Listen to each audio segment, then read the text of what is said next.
Since the COVID-19 pandemic started, volunteering at Ava's House Hospice Care has been nearly halted. In tonight's Health Beat, KELOLAND's Sophie Heineman shows us how the facility was finally able to hold a volunteering event.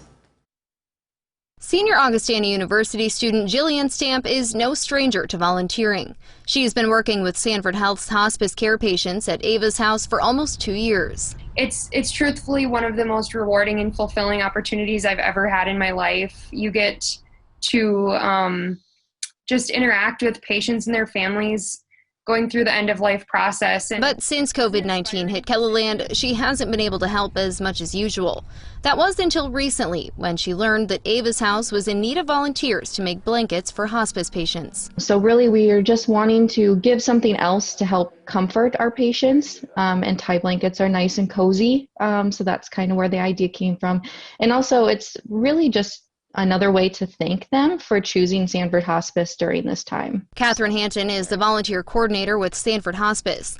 She says most volunteering is on hold due to the pandemic, but the tie blanket event was a way to connect volunteers and patients from a distance. We typically have, a pretty large group of students at our monthly meetings, and so we moved to a bigger space in the Fralin Science Center, and we're able to spread everyone out, and everyone made blankets together. They're going through a really interesting time along with their families, and just knowing that this blanket here can help them just feel more comfortable and know that Sanford Hospice is there for them, I think is really helpful. Stamp, an aspiring physician, says the opportunity has showed her that there are numerous ways to care for patients. It truly is so meaningful to know that even if your family can't be there at this time, there are people in the world who are thinking of you and who want you to be comfortable.